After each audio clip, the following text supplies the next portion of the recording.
I am associated with LIBR since 2019, and 2020 we had COVID, but I think the 2 years during COVID has been a phenomenal year for LIBR to grow as a school, because we were able to do so much with all the limitations that we had. And we grew as a school, and we were able to show enormous growth for children, because it was so dedicated. The kids used to participate every single day, and the teachers were committed, and it was a lot of individualized participation, on the students' behalf. And it was a phenomenal time. And I am still associated with LIBR, as Sir rightly said, and I will be a part of LIBR. This is a school where my heart and my soul and my philosophy of education matches perfectly well. So that's the reason why I am a part of LIBR, and I believe in the vision and the mission of LIBR. So going forward with regard to pre-primary education or early childhood education. So why early childhood education? Why is early child education important? When you look at a school, why can't we just look at it as a full school? Why do we need to do a special orientation for pre-primary as such? Why is it important? Now, some of you may be aware, and if you don't know, I think what I'm going to speak in the next few slides is very important for us to know as parents and for us to know as educators. Now, if you are a student of psychology, or have done your bachelor's or studied psychology at any point, you will know that the phase from the child's conception to the first few years till until 6-7 years is a very critical period. And I say critical period because it is the time when maximum growth of the brain is happening. And you all will agree that if there is one part of your body which is the core, which is the most important part, it is your spinal cord and your brain. So your brain, as the slide rightly says, 90% of your brain is already grown by the age of 5 years.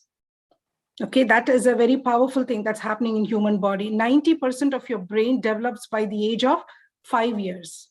And what do? We think that these years are like fun time and not that important, and parents feel, what is there, he's just going to school, he's just having fun, it's just about singing some songs or playing with some tools, having some soft toys or playing with that. So we feel like there's nothing much happening. But I want you all to look at it in a different way. Okay, this is the time when the child is born. From then, right from conception, actually, pregnancy is a very important phase, because children are learning, children are receiving everything from the mother. Nutrition, we just focus only on nutrition, but even the mental health of the mother, her emotional well-being at that point of time, all these things are so important, because the child is receiving everything in the womb. And then since then till the child is born, right from the time the child is born, the child able to make an eye contact with the parent, being able to see or give a smile or give a verbal cue, all these things are the child's way of responding to the environment. Now, when a child is born, sometimes, by the age of 1-2 years, or even when the child, immediately when the kid is born, what are the parents always trying to do? We are trying to see, everlagundi, ammalagunda, nainalagunnara, tatalagunnaru, mukkuchodu veelalagundi. So we always try to look for similarities, right? Like, my child is like so and so, and we feel proud, like, oh, he's taken after his atta, so he's got the nose of his atta, he's got the color of his grandpa. So we look at all of that, and those are the genetic factors that play a role. When you see whatever you see at birth, and whatever the child is born with, those are the genetic factors. Now, apart from the genetic factors, there is also another factor which plays a very important role for the development of the child, which is the environment. There is heredity and there is environment. Now, heredity is everything that the child is born with, which is the genes. Okay, so the genes that the child gets from both the parents, the father and the mother. And apart from that, the heredity, the environment, when I say environment is everything outside the child. Now, when I say outside the child, can parents be counted as the environment? Yes. Can the school be counted as the environment? Yes. Can the interaction that the child is having at home, around in the neighborhood, can that be counted as the environment? Yes. Every single thing, apart from what the child is born with, is considered as environment. Now, if a child is born with a certain characteristic features, okay, for instance, My daughter, when she was born, the only thing that could calm her down was music. If she used to cry a lot, in the first few weeks after the child is born, we say what is called as colic. Colic is the irritability that children have. There's no particular reason for that, but they just cry. They cry for no reason. So even during those times, something that would calm my daughter was music. And I've been observing her growth and development. And today she is into music. She sings, she is into vocal training, and she plays the keyboard. So I have seen that there is some genes that she's got from my husband, the musical genes, which are so strong. And we notice that and we try to develop that. Okay, so that is the genes that the child was born with, and the environment. What did the environment give the child? The environment gave the child the support, the training that the child needed in order to strengthen that. Now, when I talk about strengthening, I want all of you all to take a minute to look at this slide. Okay, now this is a slide of the brain cells, the neurons. And all these wires that you see here, these are called as the synaptic connections. Now let's look at the brain cells of a newborn child. Okay, you see that, look at the neurons and the connections that are there between each of those neurons. Neurons are our brain cells, which take information from different parts of the body to the brain and carry information from the brain to the different parts of our body. Now, the neurons in the newborn baby, look at the first picture there. The second one is the neurons and the synaptic connections that you see of a 1-month child. Look at the 9-month-old, 2 years, and the adult. So if you observe this closely, you do see that, these connections are increasing at a very rapid phase.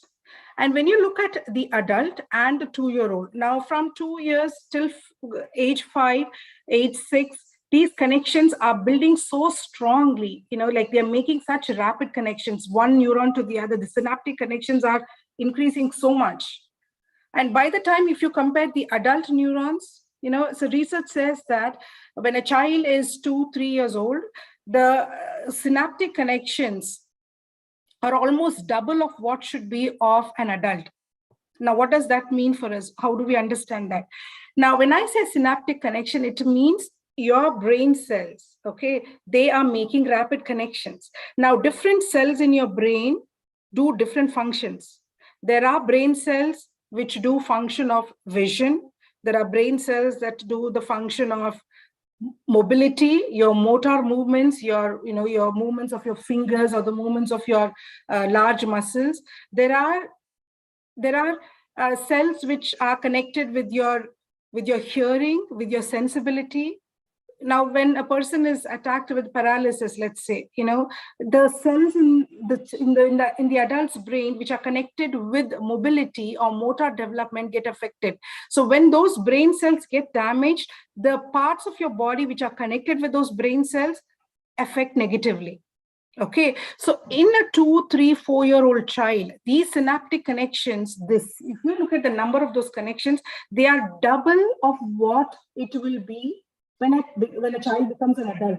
Now, why is it that these cells reduce? Okay, that's where you see the role of environment. Okay, now what does the environment do? The environment either strengthens those connections or weakens those connections. Okay, the connections are either strengthened or weakened. When do those connections get strengthened? When you give activity, when you give experience to those connections get strengthened. If you do not give any kind of practice to those brain cells, they lapse or it's called as pruning. Pruning is, when you take a plant, what do you do if you want it to grow? You prune it, you cut it, isn't it? So what happens to our brain cells which are not used is eventually they get cut, they get pruned.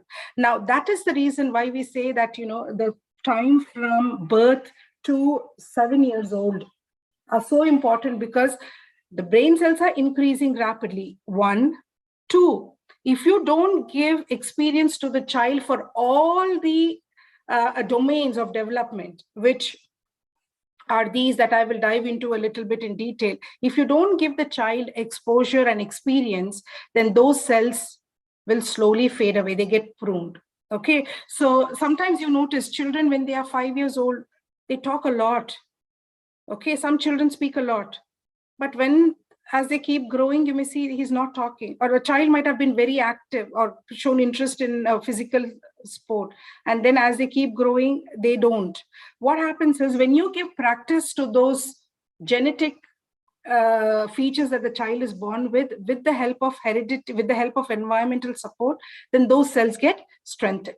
So now these are the domains of a human being's development. It's not just a child, any human being. You have, let's start from here, the blue one, language development. And language development is happening rapidly at young age. Cognitive development. Cognition is everything to do with your brain, imagination, thinking, memory, processing, problem solving. These are all your cognitive development. Gross motor is all your big muscles, like running, jumping, those are all your gross motor.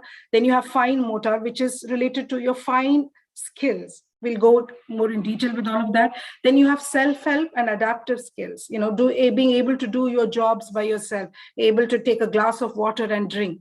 Socio-emotional, whether you are an emotionally stable person, socially, are you able to interact with people? And then spiritual and moral domain, which is your connection with the supreme being and knowing, what are the ethics and morals that you have to follow in life. So when we talk about spiritual and moral development, how are we inculcating that in LIBR? Now, something that I really love about LIBR is we are a value-driven school. Every school definitely claims that, they give values, which might be true. But since I'm a part of LIBR, I know how we do value education there. So we start the day with the assembly and prayer. Before, spiritual development was not recognized by CBSE as an area of development, but now spiritual development is also a part of a child's development. It is a part of the curriculum. So we are glad that even before anything like that happened, we do have the assembly where children begin the day with prayer. There are shlokas that children recite, and they take a moment of meditation, just being calm. And there is a little bit of physical activity that they are able to do during the morning assembly. And we do other things in the morning assembly, like making announcements. If something has happened in the class, just share about it during the assembly. Kids not bringing napkin, or what kind of food to bring for school. So general announcements happen during the assembly. Then we sing the national anthem, and children disperse and go back to their classes. These are some of the pictures that are captured during the assembly time. And after kids get back to class, they have a calendar and a circle time.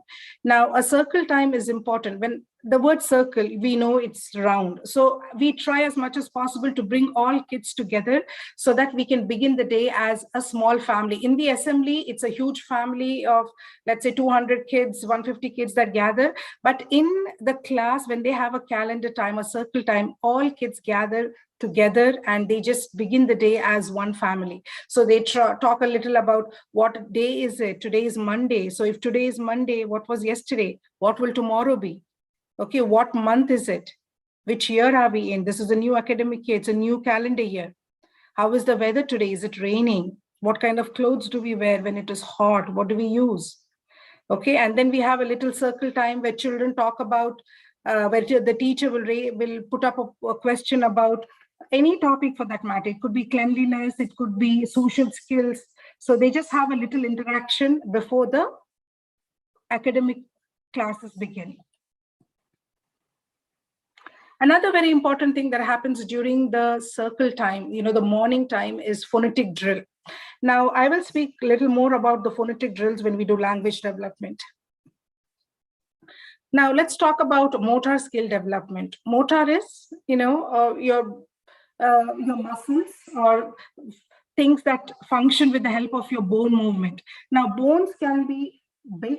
Bones we have fine bones, in our fingers, in our toes, we have very small, fine bones. Now, your big muscles are all connected with your gross motor skills. And when I say big muscles, what kind of activities can we do there? It could be things like jumping around, walking. What about specifically for kids at the younger age? An activity like balancing. If you ask a child, if you have ever noticed a child to climb up the stairs, what do? We alternate our feet on every step and we climb. But if you look at a kid who is 2-3 years old, they will keep a feet on the step, again put another feet together, both the feet on one step, then they will do the same thing repeatedly. Okay, they're not yet developed the balance and the skills that they need to just alternate their feet on every step and keep walking.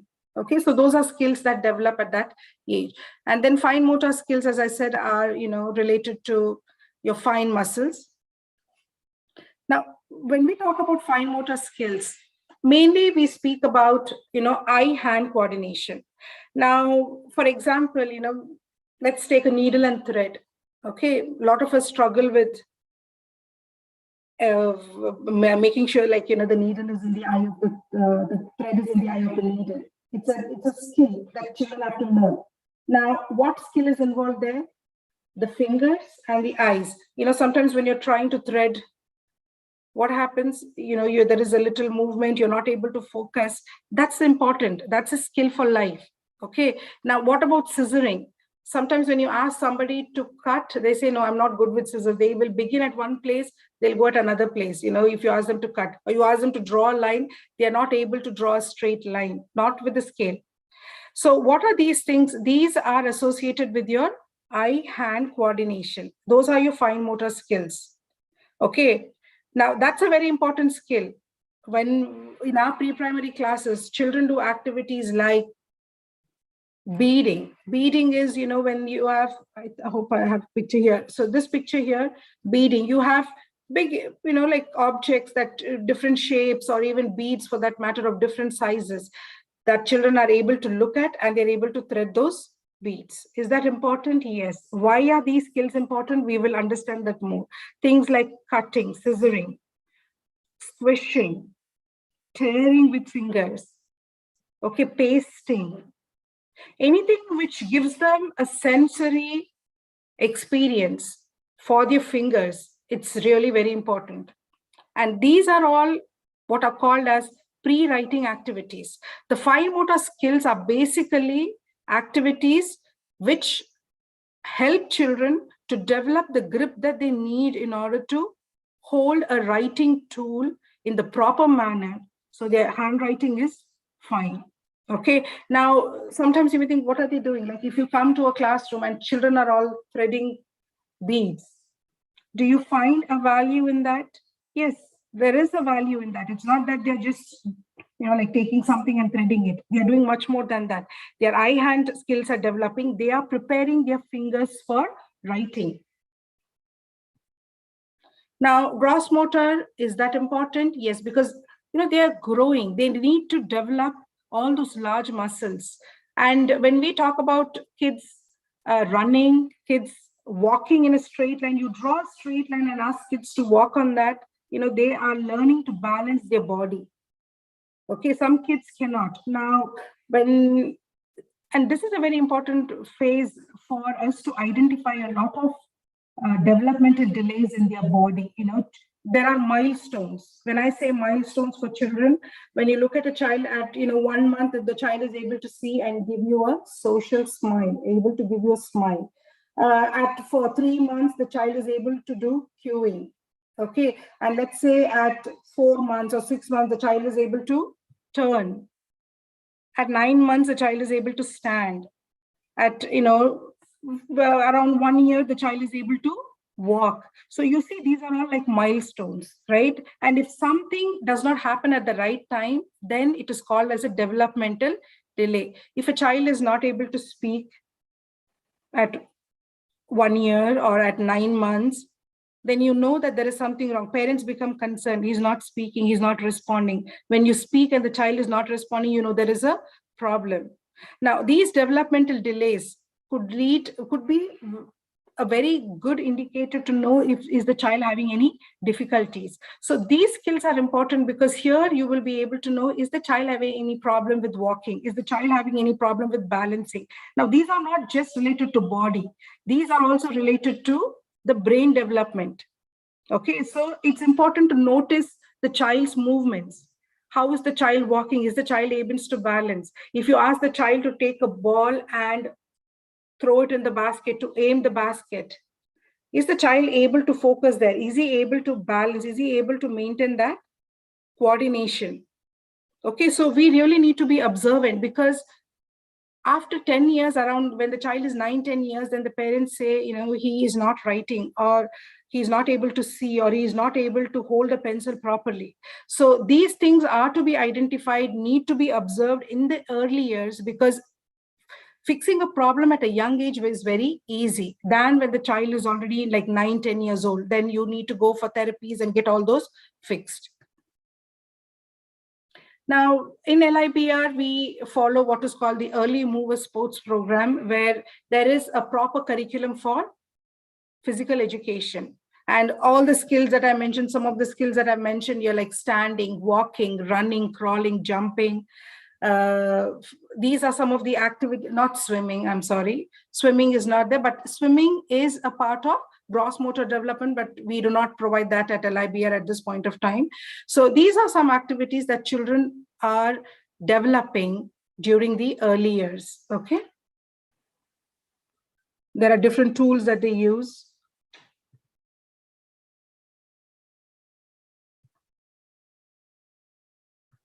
These are some pictures, and this is a sensory path that we have created, I think 2 years ago, a sensory path where children walk on different textures, and different textures could be hard, it could be, some could be squishy, some could be just water, some are like sand. So why is it important? Again, as I said, this is another very important developmental phenomenon, sensory processing. Since my background is special education, I know a little bit about sensory processing disability, where kids either have extremities when it comes to sensory experience, like some kids don't like noise, or some kids don't like to see like bright colors, they cannot see that light, or some kids don't like you touching them, or some kids want you to touch them. Some kids with autism want you to touch them, and not just like do that. I have a kid here right now who will always ask me to touch him, like, and if I just do like this, touch his cheek, he will say, "Miss, harder, do it harder." Like, they want that sensory processing.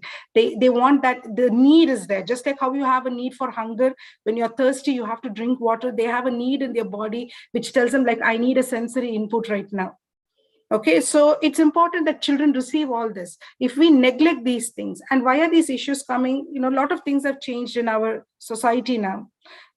Earlier, mothers would not work, during my time. Moms were usually stay-at-home moms. We had grandparents living with us. So they would give them all these experience. Now with nuclear families and families living on their own, where both the parents are working, unfortunately, children are not getting all the experiences that they need, all the, like the sensory experience that they need. And then they grew up and they are longing for it because they didn't get it during this rapid, critical time of their growth and development. Language development. Now, language, any language, let it be Kannada, let it be Tamil, let it be Gujarati, any language has these 4 components. A child listens to the language, the child is speaking that language, the child reads that language and writes. So this is the phenomenon that usually happens: listening, speaking, reading, writing, what we call as LSRW, right? So few decades ago, this was the order in which they did it. Like, the child listens to the language, you talk, then the child picks up. Do you think, a child, let's say if your mother tongue is Telugu, did you first start teaching writing to the child? Like, did you start like that, or did you just start speaking sentences? We just start talking to the child, and the child picks up the language. So just by listening, and then the child starts to imitate what you have spoken. So he starts speaking, and then you read that language. When you read a language, unfortunately, mother tongue, we don't read. Unfortunately, that's why mother tongue is becoming extinct with regard to reading and writing. Children are only able to listen and speak that language, but they are not able to read or write that language. But look at English language. Children listen to that, they speak, they read and write. So naturally, they are able to learn, they are able to cover all those 4 aspects of language development. Now, how does listening develops? Give me one moment, please.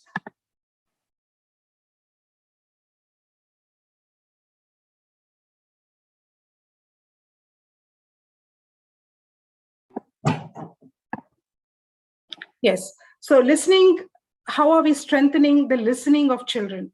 So kids participate in action songs, rhymes, and then we have sound boxes. There is a sound box set for the teacher and there are sound box for children. And when the teacher shakes a particular sound, the child needs to, experience all the sound boxes that are there and identify, is this the sound that my teacher is making? So there are sound boxes, listening to musical instruments, listening to story time, following direction. So these are all the ways in which the children are able to listen. Now, one very important aspect of listening and speaking both together is what is called as phonics.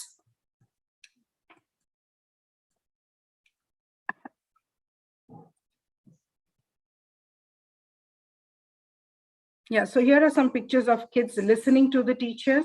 Now, when we talk about speaking, speaking is the right pronunciation.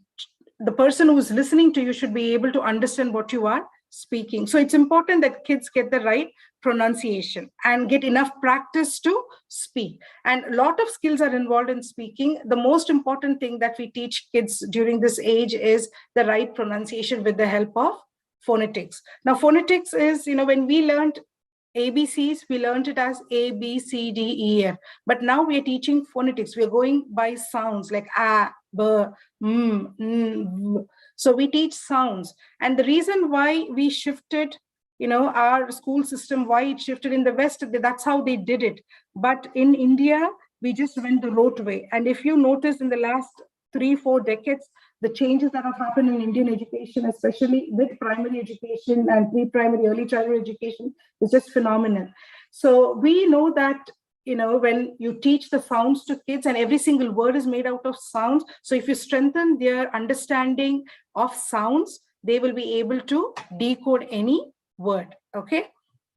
Now, how else can we strengthen speaking? Through picture talk. It's important that children speak. Unfortunately, in many families, parents don't pay attention to what children are speaking. Okay, they try to speak, it's not being heard, or you just look at, oh, enta manchiga maatladutundu, but you're not paying attention actually what is he saying. Can you actually have a good conversation when the child says, something like, look at the cat.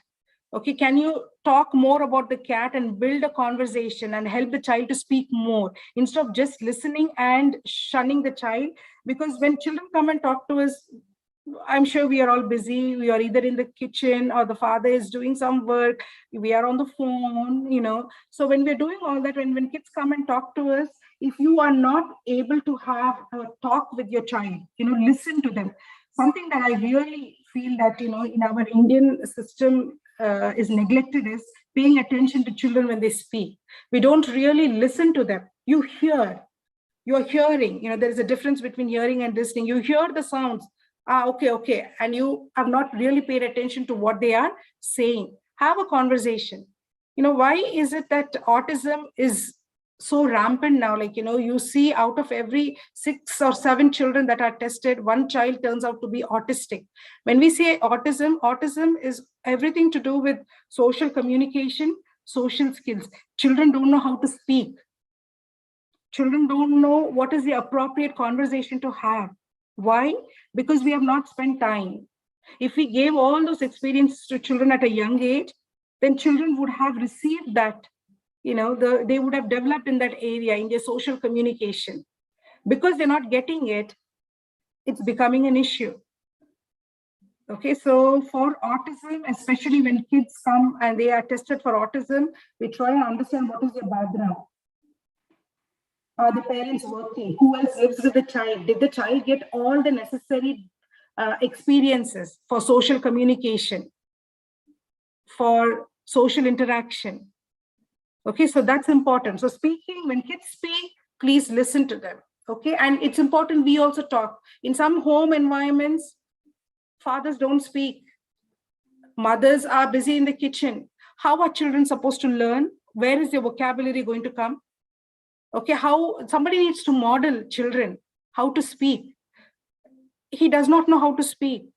Inti koste namaste chestaledu. Sometimes I had a parent who would come and say, ma'am, how can I help this child? My son, whenever my in-laws come home, my child is not doing namaste. So I said, do you do that? Like, the mother might be in the kitchen and she said, namaste, and then she's doing her own work.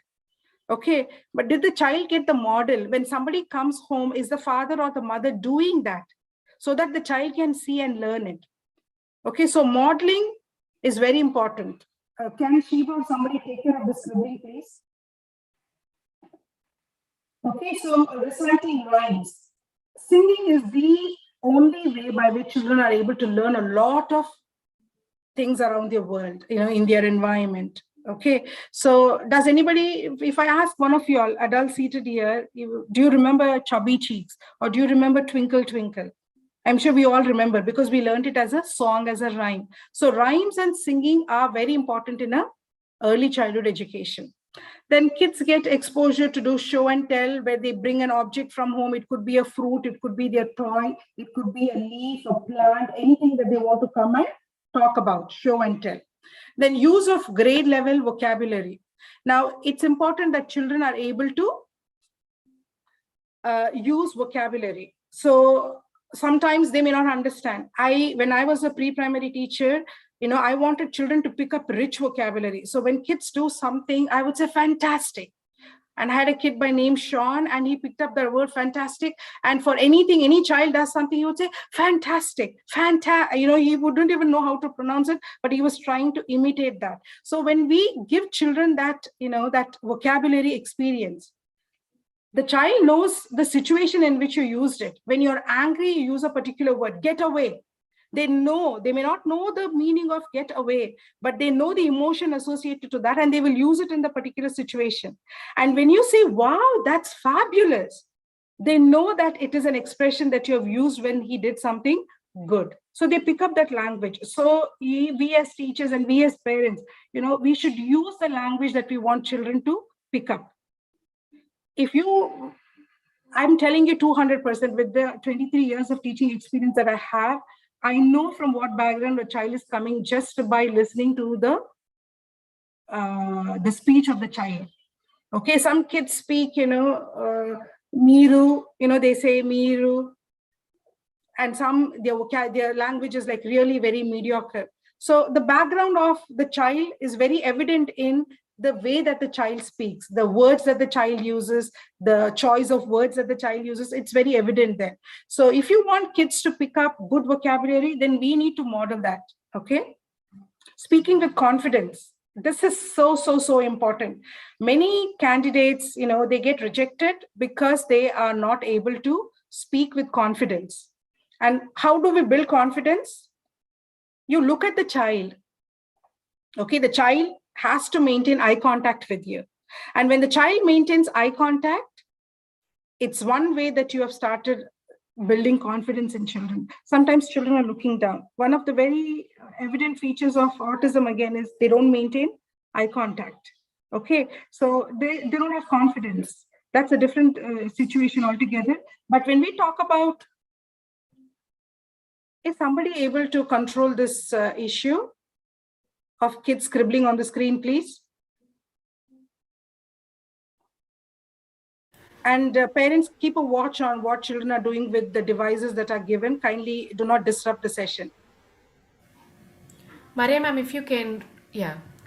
Whenever that happens, please stop sharing and reshare. That will go away. Somebody just disable that.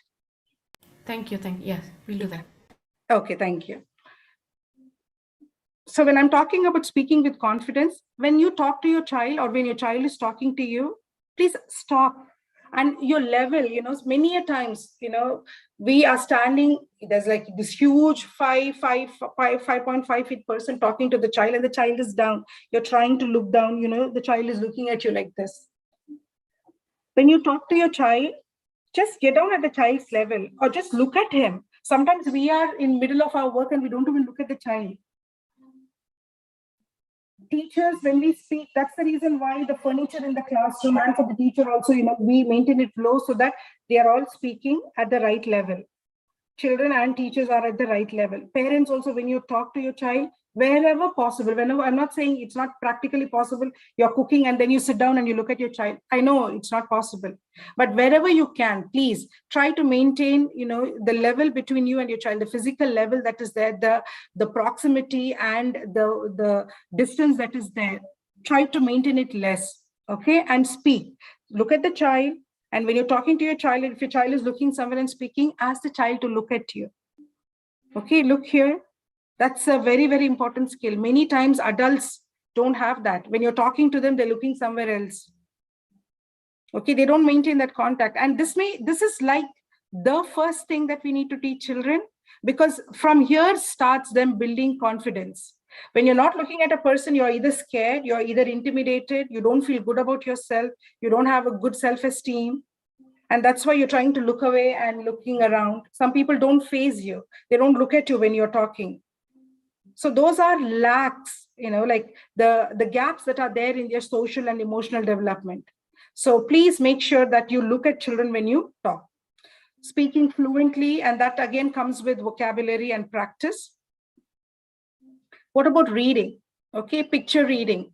Reading is not just reading words. We begin with picture reading. Okay, a child is able to look at a picture. It's about a playground and, some 5 kids are playing. There is a monkey on the tree or whatever. And then we ask children, what do you see here? The children are able to read. I see 2 kids playing. I see 3 monkeys on the tree. What are they doing? That is a pre-reading activity. Children are reading pictures before they're able to read print. Okay, teaching children left to right. Sometimes when you give a book to kids, they don't know what is the top, bottom, or front and back. So these are pre-reading skills. And when they're reading, sometimes, there are 2 kinds of words. There are words called as those which can be decoded.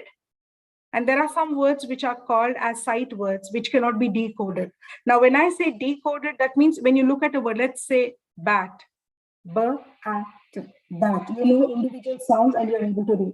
But let's see the word the. How do you spell the? T-H-E, the. Okay, but what's the sound that you make? The. T makes the sound T. Okay, so sight words are words where you do not decode them. So teaching children sight words, like the or was, there are sight words which children don't need to decode, and there are some words that they need to decode with sound. The more you teach children sounds, early on, they will start reading books. Okay, so sounds are very, very important. Sight words and phonetic words, both together are going to become children quick readers. So here you can see kids reading. Now here, per this picture, per ought, how the dots help kids to know how many sounds are there. There are other techniques that we teach children, tapping with your fingers, per, ought. So every sound that they make, trying to pay attention on that.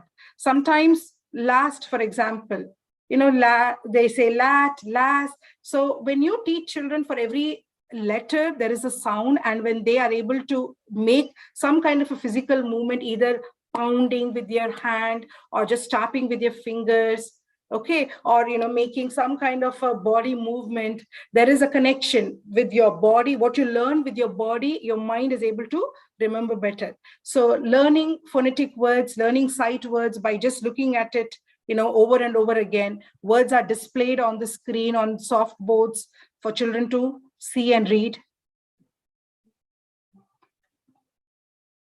Now coming to writing, for children writing, sometimes when you walk into pre-primary classes, you will see, what are they doing? Eppudu chuste coloring chestunar, painting chestunar, they're doing something, they're not writing. Asal rayatledu pillalu. We may feel like that, but these are all pre-writing activities. A child starts with scribbling. Okay, I'll show you another picture when the next one, I think here. Okay, so if you look here, these are the different kinds of incorrect pencil grips. Some of you may notice, I notice a lot of this here when I'm teaching in the United States.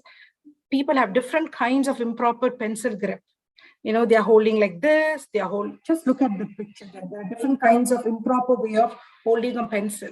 And that adds unnecessary pressure on different muscles which are not necessary. A child will not be able to write for a longer period of time if he's not having the right pencil grip, because the right muscles are not used. Now, this is the right way of holding a pencil. It's called the tripod grip, where you make use of your thumb, your forefinger or your index finger, and your middle finger. This lays on your other fingers, and then the pressure is mainly on these 3 fingers. If a child is not develop this tripod grip, the child will not be able to write well. Okay, so in order for this particular grip to develop, you have to do these activities like scribbling, coloring, even the fine motor activities that I shared about before, like beading, threading, scissoring, all those. Now, writing again is not just writing on the book, looking at the word or the sentence the teacher has given, just writing. It doesn't work like that. Children, when in LKG, when they typically start writing letters, it's important for children to know visually how is a particular letter written. How many of you, if you pay attention, just look at how you write your letter formation? B, for example, when you write B, you just draw the line, down, and then you make a round. Okay, down and a round, which is a B. But I've seen many adults and many children write B like they make the half circle and then they go up. The half circle and then they go up. That's an incorrect way of writing. Is that important? Ma'am, ella rastela undi, rastunar gada. No, that's not the thing. When kids grow up, when you go do exams, when I was in college, we have to write like 6 essays in a short span of 2 hours. How are they going to have the speed at that time if they don't have the correct formation of letter, if they don't know the correct formation of letter? So make sure that your kids are writing letters in the right way.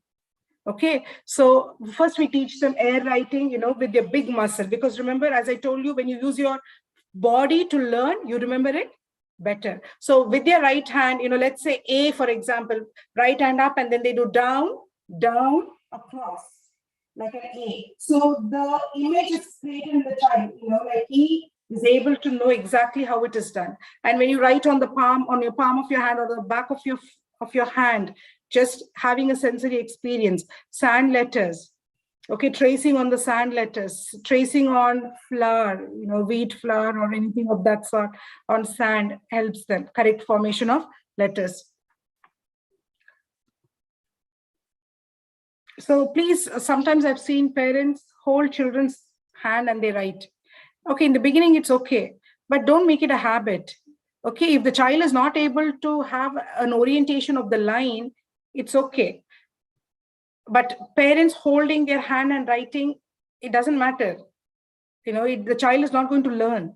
The child will never learn that if you are holding the hand and writing, even if it is improper or the writing is not on the line, it's fine. They will learn it. Okay, but make sure you're giving enough of those experiences for them to develop those fine motor skills. Now, reading is very important. I cannot underemphasize the importance of reading.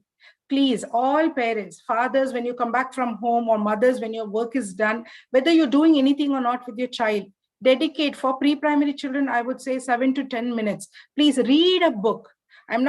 Storytelling is different. Story reading is different. Storytelling builds a different set of imaginative skills. Story reading builds a different set of imaginative skills. Teach children, read with them. Just read the picture. Let them visualize it. Not all the time giving them a phone when they're eating food. You just give a phone in their hand and they're watching and they don't even know what they're eating. Okay, so read. Give them a book. When you're feeding your child, let that be your time to read. And when you read, they are looking at print. They are looking at words. They start reading. Children who read early, when parents read early to them, those children start becoming independent readers very quickly. Yeah, talking about math, there are a whole lot of math skills that are developed, like pre-math concepts. Before a child knows to write 1, 2, 3, 4, or understands 1, 2, 3, and 2 is bigger than 1, or 3 is bigger than 2. For them to know, they need to know all the pre-math concepts like big and small. Okay, they need to know if you show them 2 objects, they need to know an elephant is bigger in size than a mouse.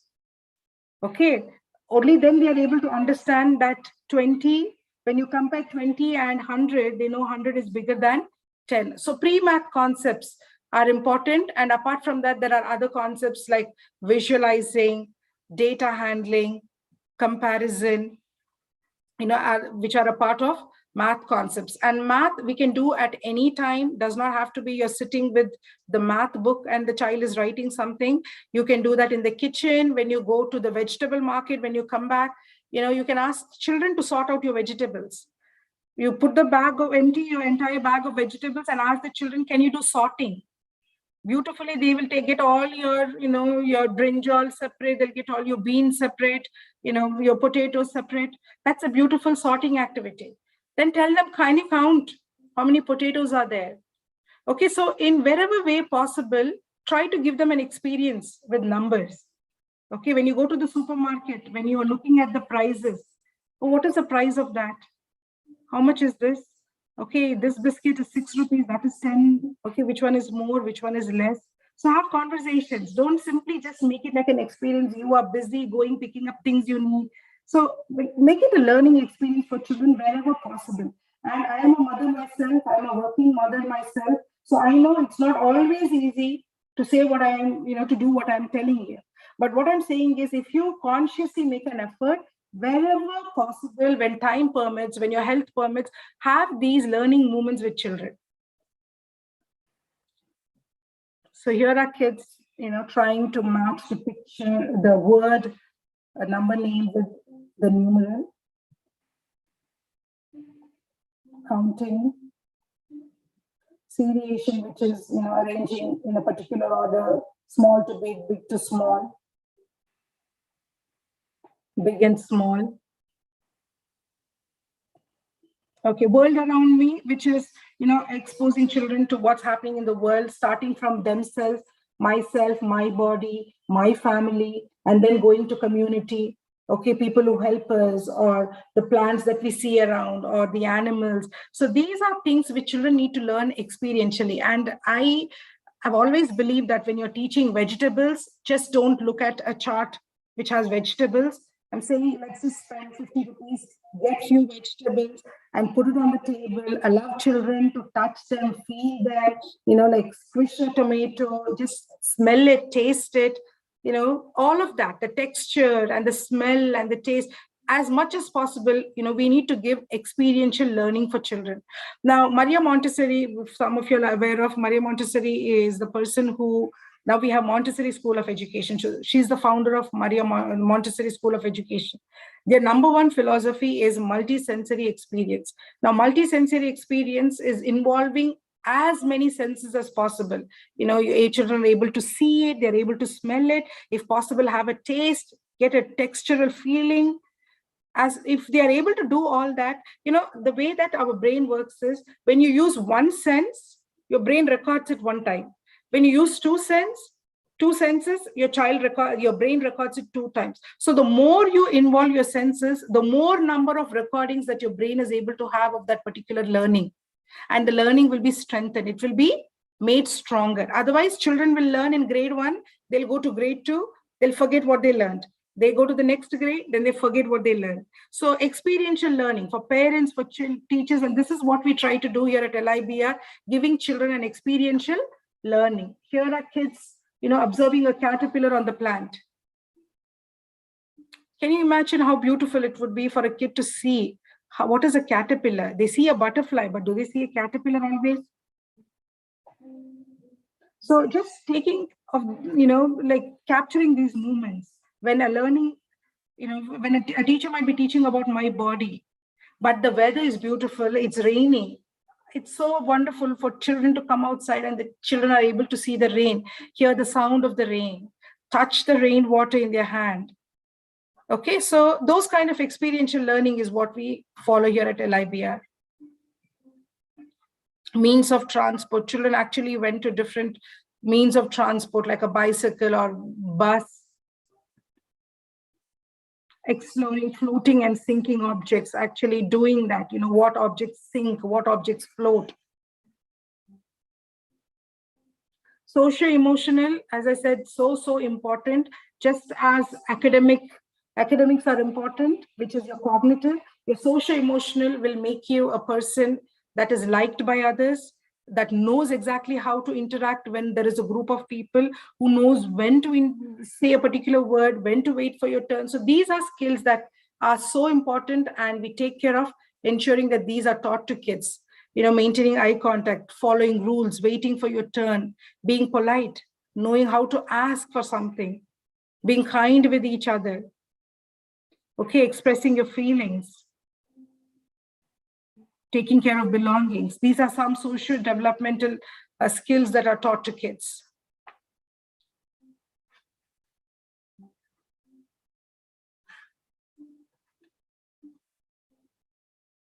Pretend play is very important. Pretend play is if you give children a toy, they take a doll and then they start talking to the doll as if it is their baby, and they say, "Akalaitunda, are you hungry? You want to eat?" Or they try to give a bath to the child. Here they're learning social skills. They're learning to talk. They try to imitate their parents. So social skills develop, when they have a pretend play corner. There is a kitchen set, like things that are related to the kitchen where children, that I will talk about in self-help skills. But social and emotional skills, so important for kids to develop. And through experience, not just, like listening to a story, but having those opportunities.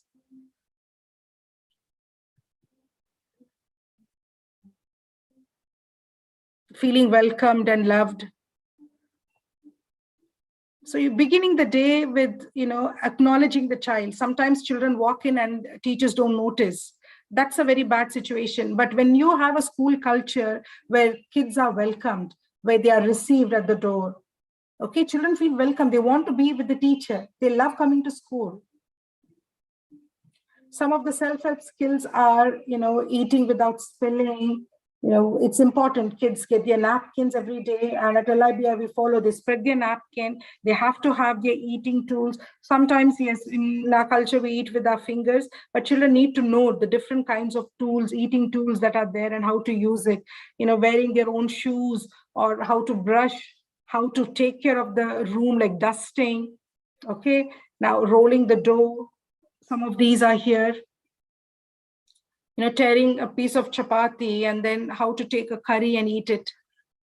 These are important skills. These will set apart. And unfortunately, some of our parents just believe in giving children food. Like, they make the child sit and they just keep on feeding them. The child does not get an experience of how to eat. Many children in school, teachers would agree, some children wait for the auntie, to come, or the teacher to come and feed them, because parents are not making them independent at home. Okay, so it's important that children are given that experience at home. And what are we worried about as parents? We are worried that the children will make a mess at the table. They throw the food down, or they spill water, or they have just made themselves dirty. I have to go and clean them. So we are worried more about that, but not really learning that the child is learning how to eat by himself.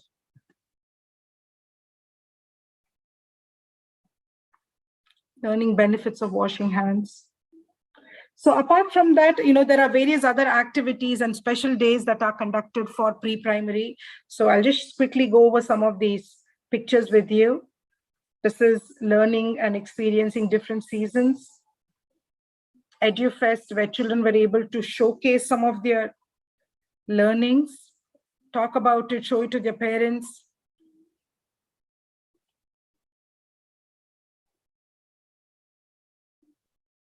Fancy dress competitions. Competitions are important so that children, at that age, it's not important for children to win, but participation is important.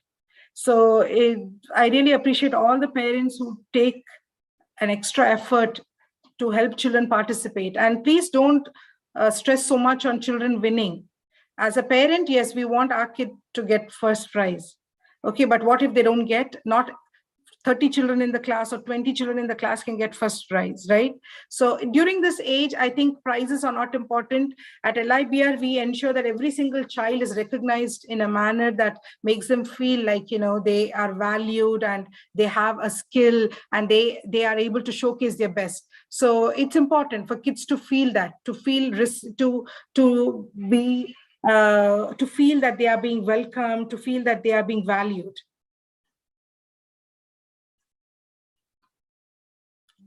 show and tell.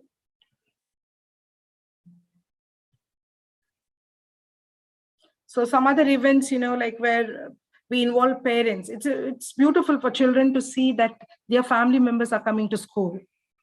Okay, they come to school and they are participating in the school activities. They love it when their parents come or their father comes, they hold their father's hand, they walk around, they say, this is my dad or this is my mom. So I strongly encourage parents, whenever you have an opportunity to go to your child's school to participate, please ensure you are able to do that. Celebration of festivals at LIBR, we celebrate all festivals of all religion. We are a secular school in the sense that we give importance to religious celebrations, festivals of all backgrounds.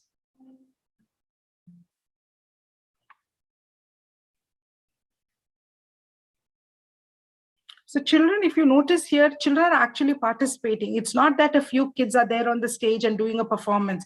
Children are actually getting an experience. If it's Christmas, then children actually get an experience of meeting Santa Claus or doing a Christmas tree, or if it is this Batukama here? So if it is something like that, kids are actually, they go, they have music and they're able to dance, it's beautiful. And it just builds such a strong community.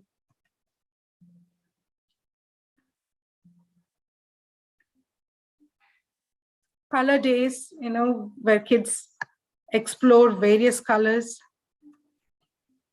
This was another beautiful event where grandparents came to school, and I think I can very strongly say that kids have a very different connection with grandparents.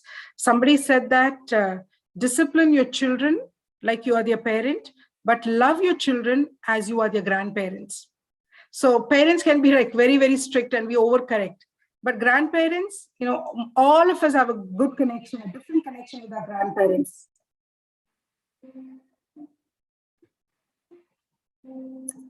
Raksha Bandhan.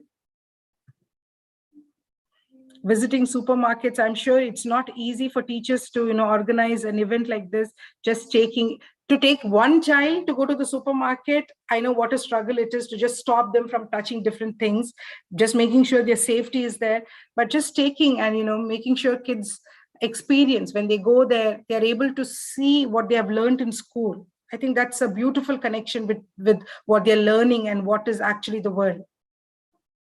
School tour, just going around their school. It's not just their classroom. They need to know where is the library. They need to know where is the principal's room or where is the science lab. And this is a field trip to Sim and Sam's PlayStation, taking kids out for fun.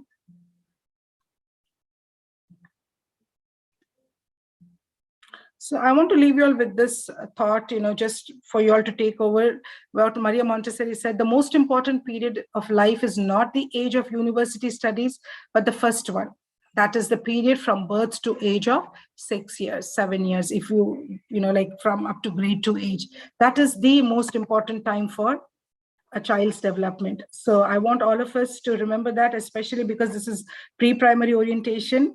I want you to know, sometimes teachers, I want to encourage you, you may feel like, I'm not a high school teacher, or I don't know how to do high school math, or I don't know high school social studies.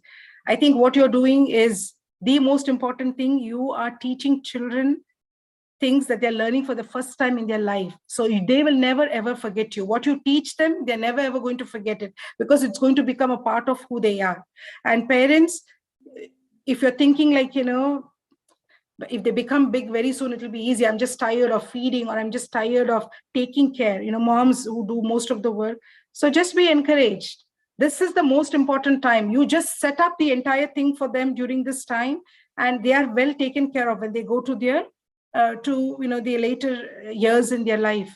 So please, all of us, let's be encouraged. Let's be happy that we are dealing with an age group that is fantastic, and let us do every bit possible to give meaningful experiences to children so that they are growing into wholesome individuals.